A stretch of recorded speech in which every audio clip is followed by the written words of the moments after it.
Mr. Nigel Farage.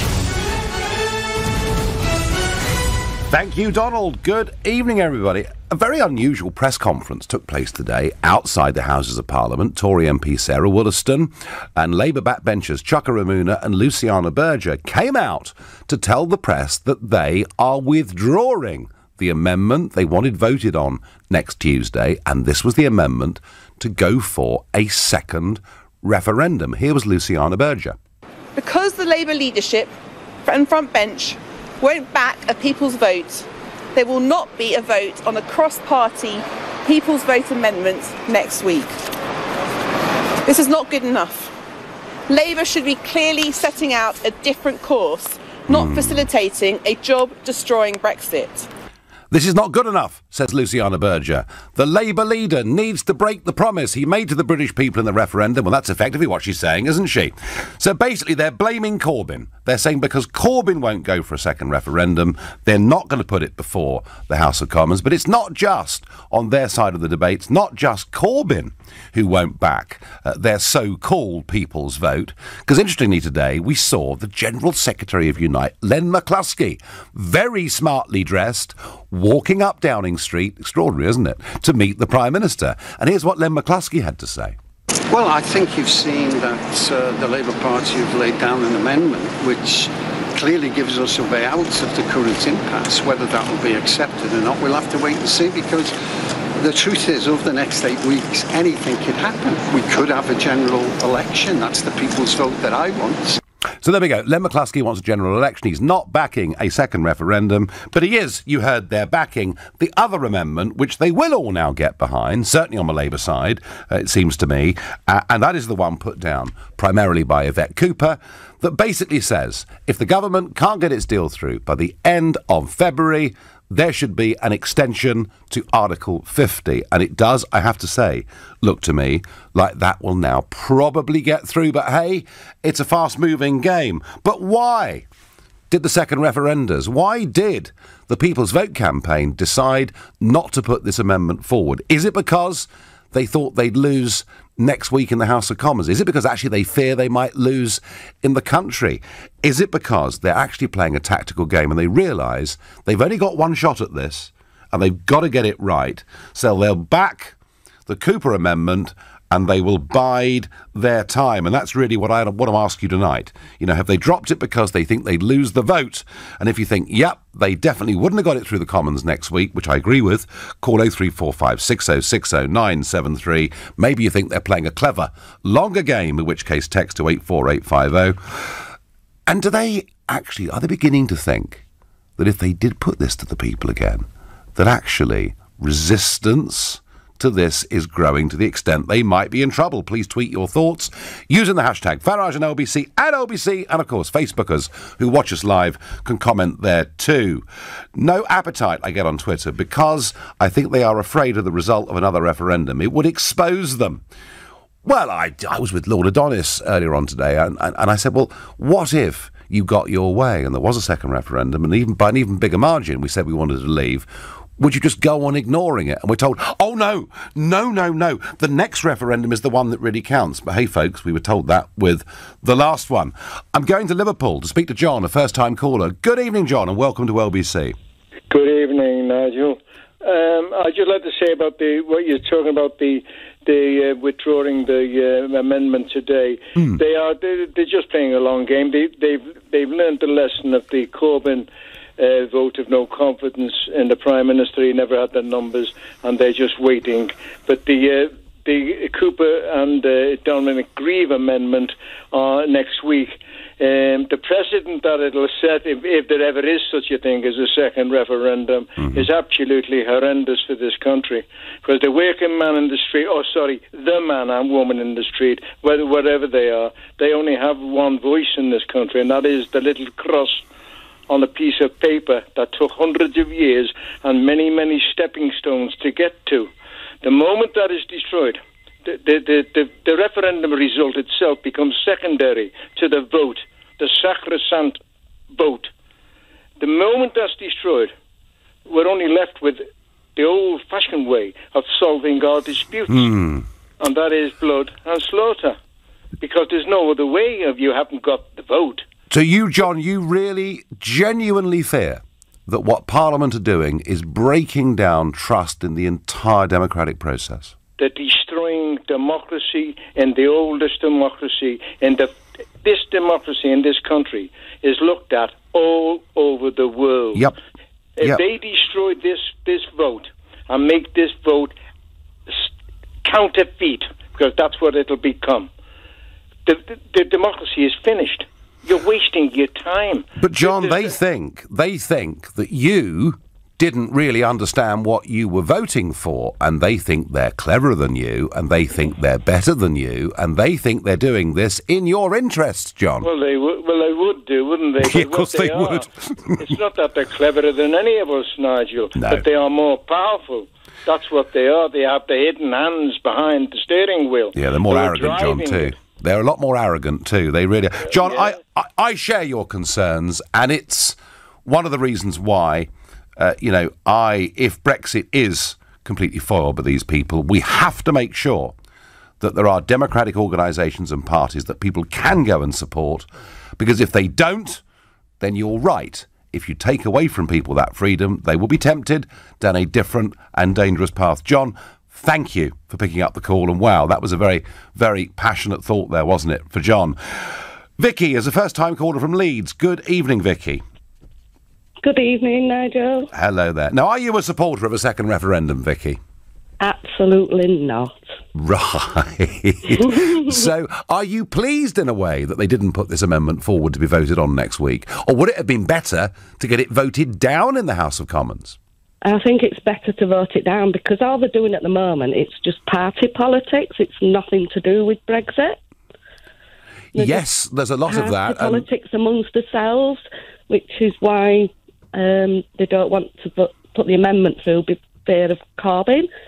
They want to be party-related rather than Brexit-related. Yes, they want the Labour Party's endorsement for it, don't they? And Corbyn absolutely. And Corbyn refuses to give it. And you heard Len McCluskey earlier, the biggest trade union leader in the country, and he refuses to endorse it. But Vicky, they might come back with this at some other point in the future, mightn't they? They might, but what would the question be? What question would they ask? Yeah, of course. At the moment, it's no deal or deal. Mm-hmm. That's the specific. It's about trade, where people voted for various reasons. Mm-hmm. And deal would mean saying Theresa May's backstop, which means remain, and no deal would say you don't want a deal, we stay as we are. Well, Vicky, I tell you what, is remain. I tell you what, Vicky, I think there is some movement on the backstop, and just after the 6:30 news, we'll go through some exchanges in Brussels today. There could be some change coming. On a scale of 1 to 10, Vicky, how angry are you? Extremely. I get that. Number 10. Number 10, right. Thank you for calling us. And it's interesting, isn't it? A lot of what we're seeing is, and a lot of it is, it seems that people in the north of England are the ones more than anybody who are saying they're done with this. They can't stand the politicians. They're not scared of a no-deal Brexit. And lots of evidence for this. Question time last week, response to Isabel Oakeshott saying we should leave with no deal. Sky News, stunned by the debate they had in Leeds last Sunday evening, where a majority backed a no-deal Brexit. It looks like the North is really pretty firm on this. That's not fully scientific, but it's certainly what I'm seeing. Nigel, the Remainers are getting cold feet about a people's vote. They know we don't want another referendum. Tony, they try to play games with figures. They try to play games with polling. You know, you ask somebody, do you think the people should have a say? They say, yeah. You ask the same person, do you want a second referendum? They say no. And they use spurious figures to try and make out there's this huge appetite out in the country for a second referendum, and there isn't. The best figures I saw on this were a series of options being given to people, you know, remain, second referendum, leave on May's deal, leave with no deal, and second referendum was the first choice preference of just 8% of people in that YouGov poll. Darren is another first-time caller from Chelmsford in Essex. Darren, good evening. Good evening, Nigel. So why did they decide to give that very strange press conference and not push ahead? Because they know that if there was a second referendum, they're not going to get it through. Mm-hmm. and they know that they're on the sticky wicket with everything. And my suggestion is, let's take the backstop off the table and replace it with no deal. Well, here's the difficulty, Darren. Here's the difficulty. Effectively, these amendments in the House of Commons next week is going to be a chance for Parliament to say that they simply won't accept a WTO no deal. Okay. And that gives, and that does give the Prime Minister a problem. However, and by the way, aside from the backstop, I think the rest of the deal's rubbish. 39 billion stuck inside customs union rules for quite some considerable period of time. I mean, lots of reasons why. It's absolutely ridiculous. It is ridiculous.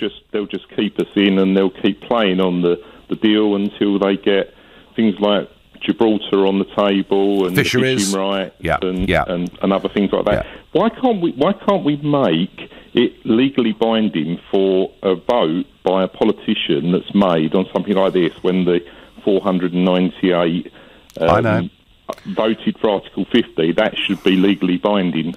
Well, they should be held accountable. I think what should be legally binding is the referendum result, because whatever our Constitution says, it was made explicitly clear, Darren, we will abide by your result. Darren, I'm sorry to disappoint you, but I think next week a no-deal Brexit will be taken off the table. Personally, like you, I'd be very happy with it, and I see it, folks, right now as the only way of actually delivering the referendum result.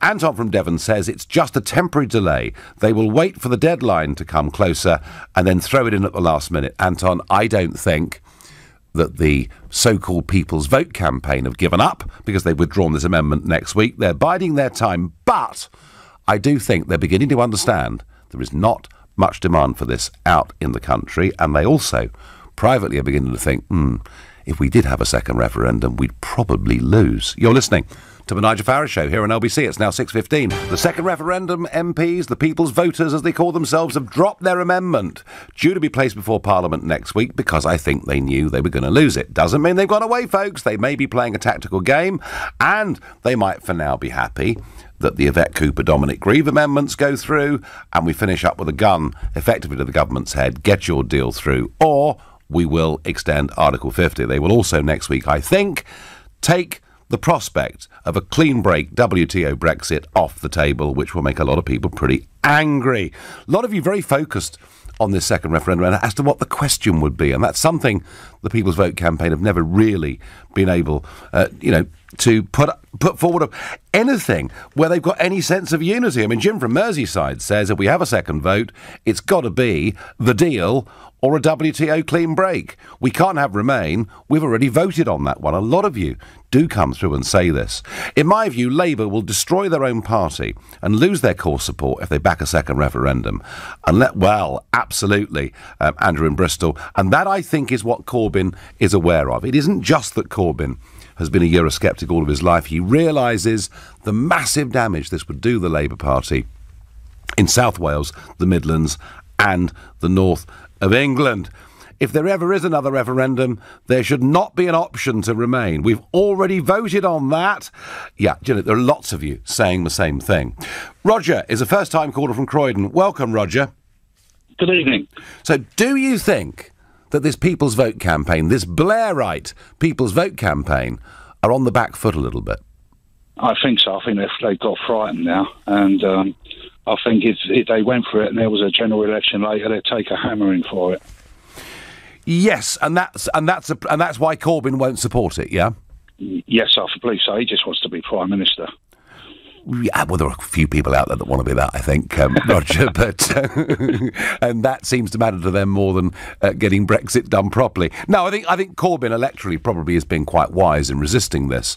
Yeah. If there was another election, I'd vote to leave, and I voted to Remain the first one. Did you? And why have you changed your mind, Roger? Just the way we've been blackmailed or treated and threatened, and this is England, mate, it's Britain.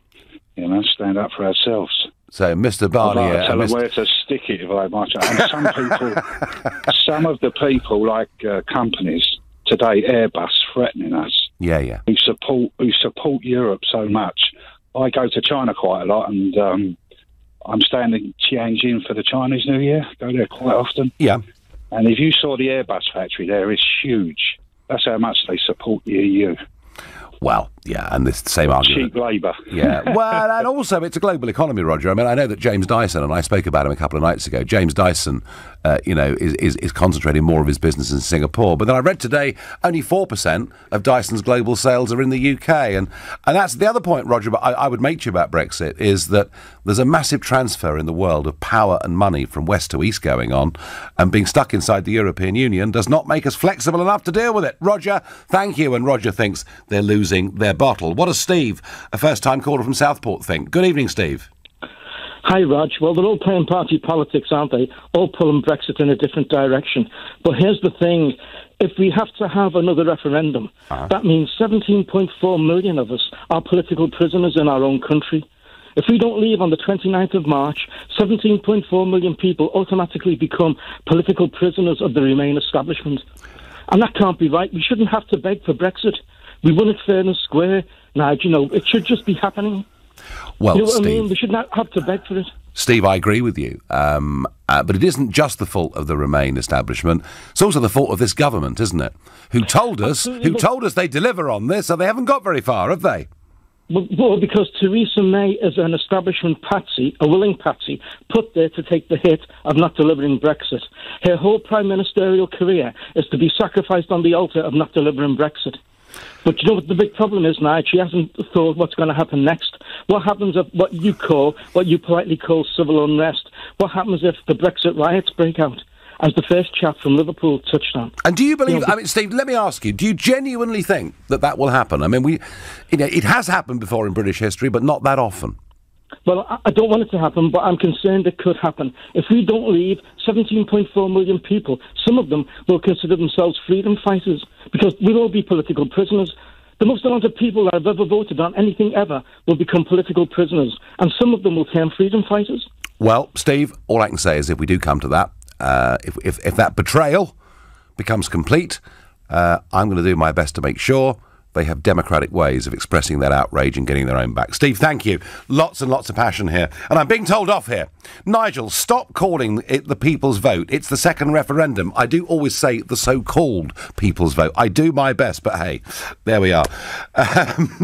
Nigel, if the Labour leadership had any sense, they would offer to support the deal in return for a subsequent general election. Well, it's interesting, isn't it? This whole business of the deal, crushed by 230 votes, buried, you'd have thought, forever. And yet, there's just something in me says there may be a change in the weather coming on this. Rishi is a new caller from Southampton. Good evening and welcome. Hi, Nigel. How are you today? I'm all right, watching this with great fascination. I certainly think that the second referendums are on a little bit of a back foot, but I'm worried that what we are going to finish up with next week is a situation where we either get a very bad deal or Article 50 gets extended. In my opinion, we have to push for a no deal. The MPs voted on it last year that once we pass Article 50 and we can't find a deal with the EU, we have to leave with a no deal. And my parents voted back in 2016. I was too young to vote. I'm 18 now. Yep. My parents voted for Brexit because they wanted to get independence for this entire country. Absolutely. And so that we can have our country in our control. And the thing is, we could have voted for Remain because my dad works in Europe. He works in Austria as an electronics engineer. But he thought the best for this country is to leave the European Union. And for MPs who are backing this loser's vote, that's a betrayal to our democracy and betrayal to our constitution. So when Mr. Rees-Mogg supported for prorogation of the Parliament, I would have fully supported him because we've got Labour traitors and even some Conservative traitors who are going against our democracy, our vote. And my dad also had to come back from work just to vote in this referendum. And that was the first time he voted as well. It's very, very strong language, Rishi. You know, an 18-year-old saying that people are traitors in the Labour and Conservative Party. You feel that strongly, yeah? Yeah, I really do feel that strongly because I've seen EU bureaucracy and how it has forced down wages in my country, and also how damaged and how corrupt EU politicians are. We all got to the vote. It was a fair vote as well. Both sides had their say into it. Yeah, they certainly did. And the Brexit side won by a majority. And there are a few Remainers who said, we have a democratic vote. Let's get on with it. But there are a few who have been so keen on trying to overturn the result of this referendum from the very beginning. They never accepted it. They have colluded with Mr Barnier against our national interest ever since that day. And I think the whole thing is disgraceful. Rishi, look, I'm with you. Article 50 was clear. 500 voted for it. We should now be leaving. You know, if she can cobble together something and get a deal through, fine. If not, we just leave. And yet, I have a feeling that by this time next week, I'll be talking to you and we will have seen effectively Parliament put a WTO Brexit off the table. I hope to goodness that I am wrong, but I think that's where we're going. Rishi, thank you very much indeed. Boy, we are getting some very passionate callers here today. Every single one of them has never called LBC before. That includes James, who's a first-time caller from Doveridge in Derbyshire. Good evening, James. Good evening, Nigel. Former Conservative voter. Right. Okay. Well, there might be a few more of those if we go on like this. I think there'll be many more of us, chap. Yeah.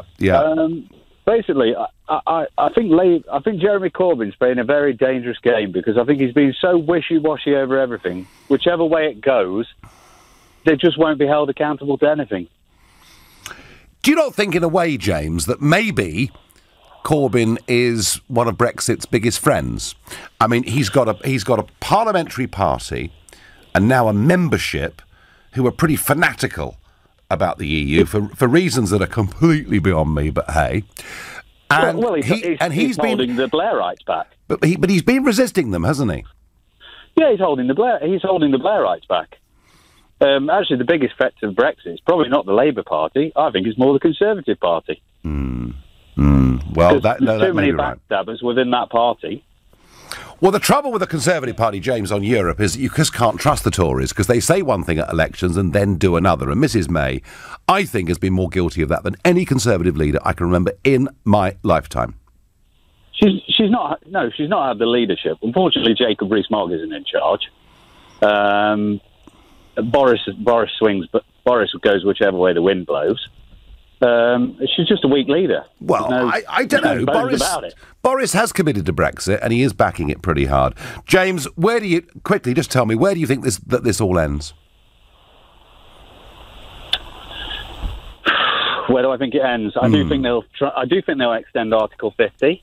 Mm-hmm.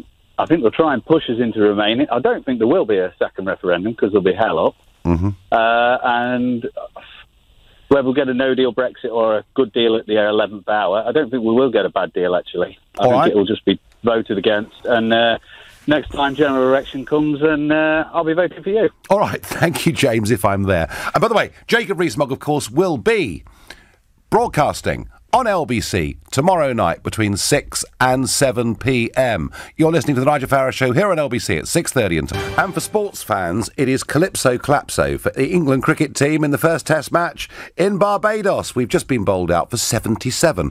I was supposed to be there this week, but I cancelled it because of Brexit. Perhaps every cloud has a silver lining. I'd like to be there in one way, but hey, not good for England. Now, here's something really, really interesting. Ever since the backstop first hove into view, we have been completely dominated in these negotiations by Monsieur Barnier and everybody else. And indeed, the main reason that deal got voted down as comprehensively as it was is the backstop effectively is a trap that gives us an option in the future, if we can't reach the right trade deal, of either taking part of our country and almost annexing it to another, or staying forever tied inside the European Union's customs union. But yesterday, Michel Barnier, and this is through an interpreter, but Michel Barnier said something that could prove to be very significant. If we're facing a no deal, we will, together with Ireland, who is directly concerned territorially speaking, and with the UK, we'll have to find a way to carry out checks. If there's no hard border, we will still have to do checks and controls somewhere. It's something that we owe to consumers, to protect consumers and to protect companies within the single market. So we'll have to find an operational way of carrying out checks and controls without putting back in place a border. So we can do it. And this backs up a report from the European Parliament issued back in 2017, where they looked at how would this be dealt with if there wasn't a genuine free trade deal, if there were tariff differences and longer term, perhaps regulatory differences. And the European Parliament came up with a plan that said, hey, this is no problem. You do checks away from borders. You won't do many checks anyway. And when it comes to goods going back and forth, they can be logged online. You know, it's kind of easy peasy. So there was Michel Barnier effectively saying that we'll find a way through this, whatever happens in the next few weeks, without any sense of a hard border. And I thought this morning, the Brussels correspondent for the Daily Telegraph, James Crisp, and he was questioning the European Commission spokesman, Margarita Schinas. I thought Crisp put it brilliantly this morning. During Mr. Barnier's speech, he was asked about what would happen in a no-deal situation. And I know you did the clarification yesterday, but he said we'll have to find an operational way of carrying out checks and controls without putting in place a border. He also said in his newspaper interviews, we'd be obliged to carry out controls, but my team have worked hard to study how controls can be made paperless or decentralized. So, can we call this maximum facilitation? And if all of this is possible, why do we need the backstop? Absolutely. Why don't we just do this? Or is Mr. Barnier guilty of magical thinking? Thank you. I am a bit lost in this question that brings he is, isn't he? Various question marks with some value judgments. What I can suggest is that you concentrate indeed on the reply on the speech to Michel Barnier, which you quoted correctly, and to my clarifications to Paddy yesterday, which provide the full picture. I don't have anything else to add on this. I suppose if I'm going to boil it right down, if there are ways to avoid a hard border in a no-deal scenario, which Mr. Barnier suggested, why do we need the backstop? Well, you can write whatever you like. I'm here to express the position of the Commission. I will read you with interest. Why do we need the backstop? I mean, he put it beautifully, didn't he? Why do we need the backstop if even Mr. Barnier is saying there's a different way of doing this? Now, why is this so significant? Well, for those that were tuned in yesterday, you'll know there are quite a lot now of conservative Eurosceptics, even ERG group members, who are saying if you get rid of this backstop, if you time limit this backstop, even though, Mrs. May, we think the rest of your deal is total and utter rubbish, we might just support it, because if we don't support it, the Remainiacs are going to extend Article 50, perhaps one day force a second referendum upon us, and leave this country in chaos for years. They cannot accept the will of the people, and maybe this is the way out. And folks, you know, there was an old saying at the start of all this, that nothing was agreed till everything was agreed. And there is a long history of 11th hour deals being done, smoke-filled rooms in Brussels and all the rest of it. And I'm not saying that. I mean, I hate Mrs. May's deal. I think it's a total shocker.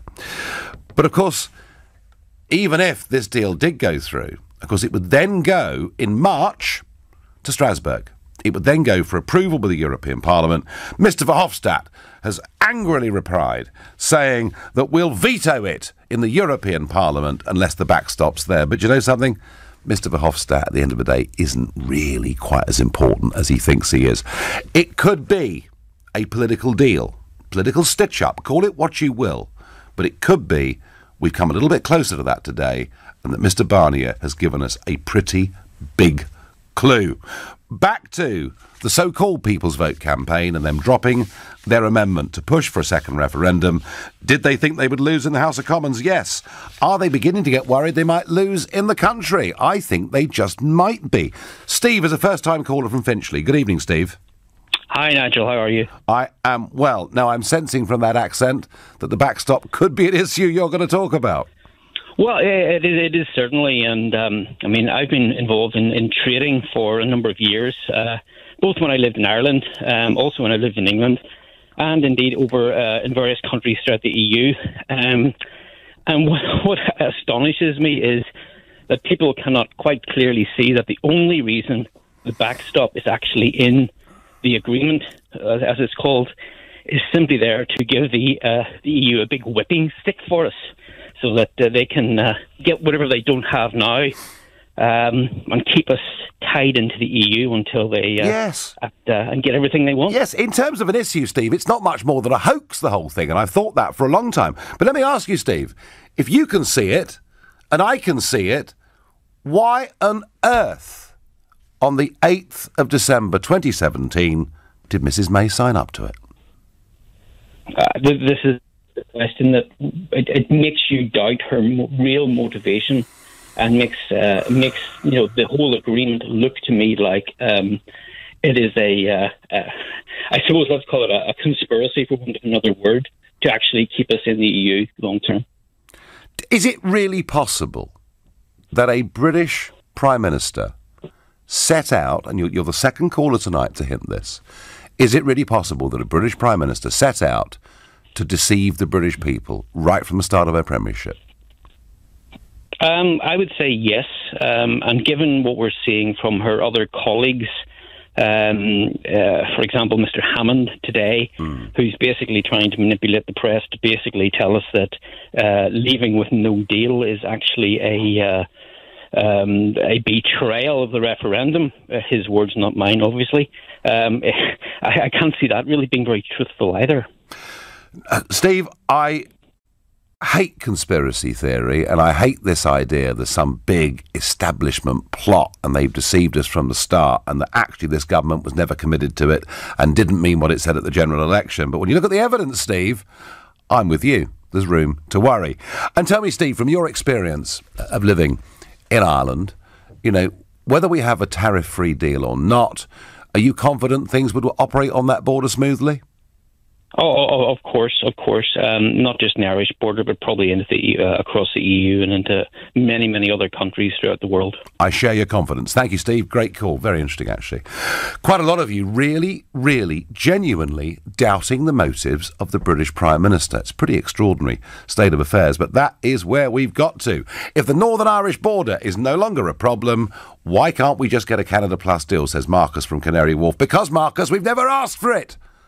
It's unbelievable. Mrs May doesn't want a free trade deal. She wants a close and special partnership. She wants to opt back in to many of the parts that lots of us voted to leave. It's enough to make you tear your hair out. You're listening to the Nigel Farage Show here on LBC, and it's now 6:45. And Trevor from Sloane Square says, I want to ask Nigel if he'd accept the current deal with a time-limited backstop if he were in the Commons. Well, if this does get accepted, Trevor, I'm going to face this in Strasbourg, exactly that question, because it's the European Parliament. At the end of all of this, the European Parliament could veto the whole blooming thing. Would I vote for this, along the lines suggested yesterday by Daniel Kaczynski, if the backstop ended in 2025, 9 years after we voted to leave the European Union? No, Trevor.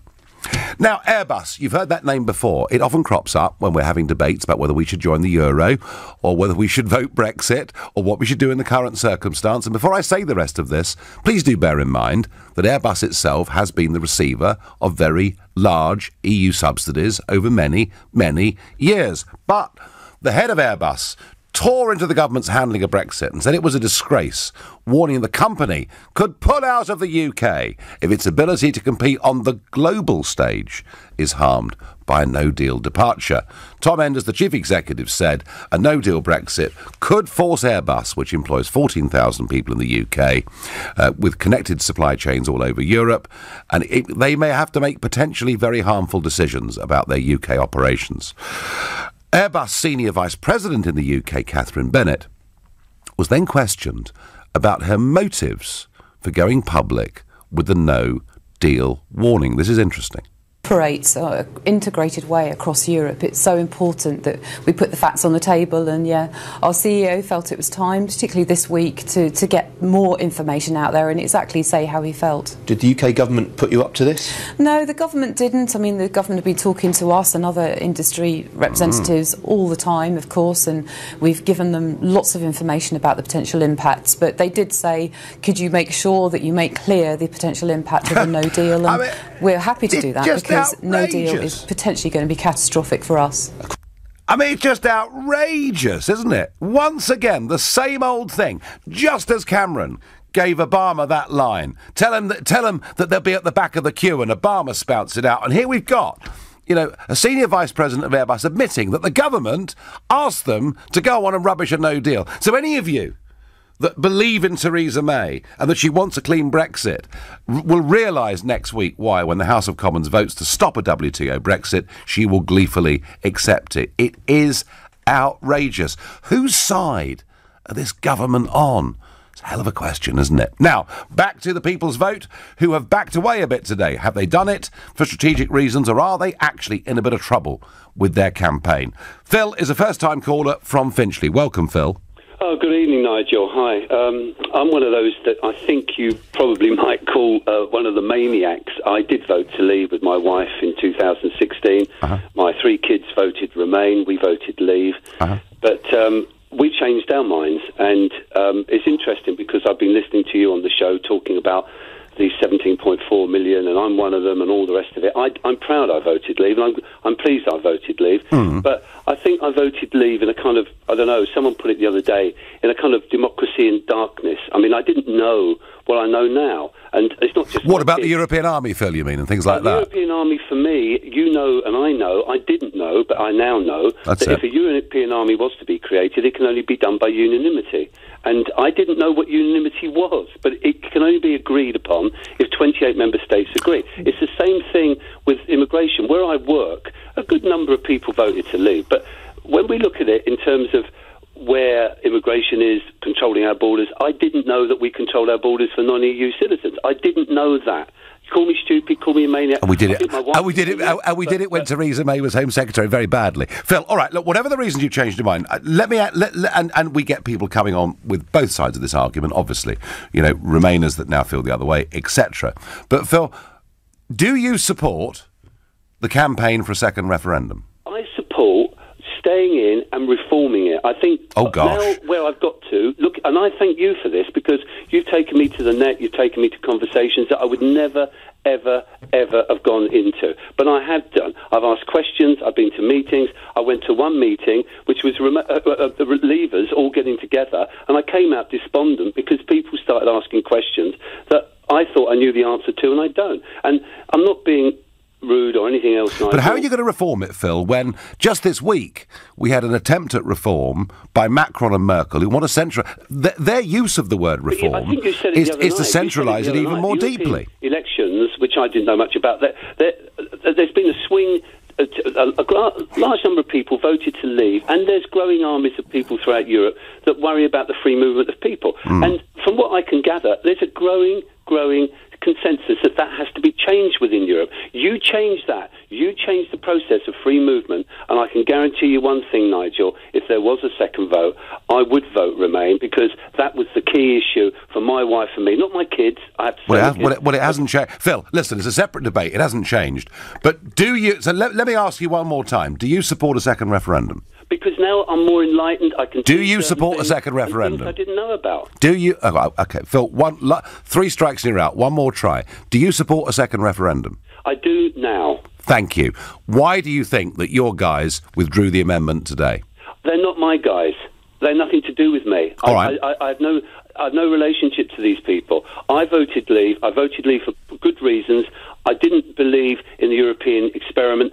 I've now got to the stage where I think that a number of things that I was told, and I have to say by you, Phil, we're discussing second... We're not having a big debate about Europe. We're having a debate about why these people withdrew the amendment and whether a second referendum is likely. Phil, interesting, lots to say, but I want to get a couple more calls in if I can. Malcolm is a first-time caller from Chichester in West Sussex. Good evening, Malcolm.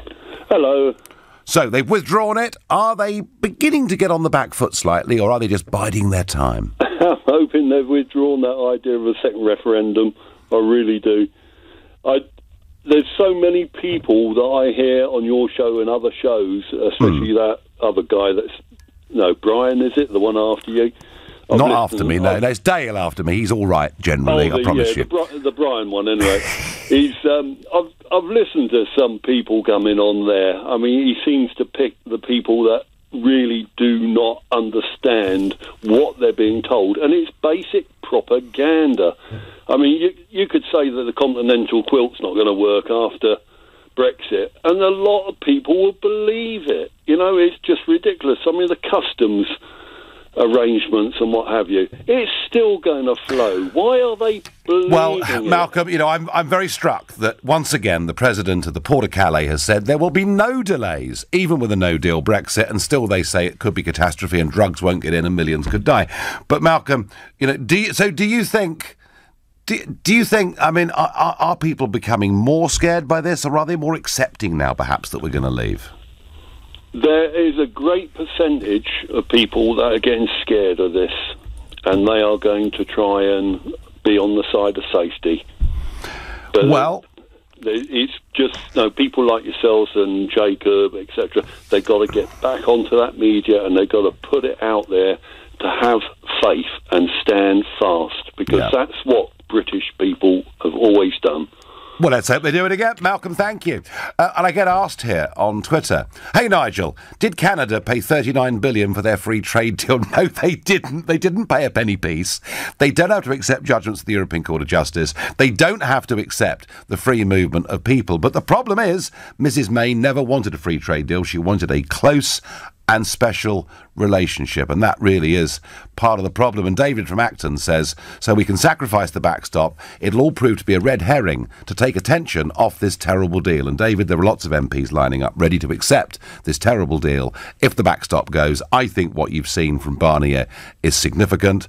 I don't believe the so-called people's vote have gone away. They'll be back at some point. But I would say this, listening to your calls tonight, I've never ever heard you as angry, as wound up and lacking so much in faith as our leaders in any point in my life. I'll be back with you on Sunday morning at 10 a.m. Tonight at 10 it's Tom Swarbrick, and up next it's Ian Dale.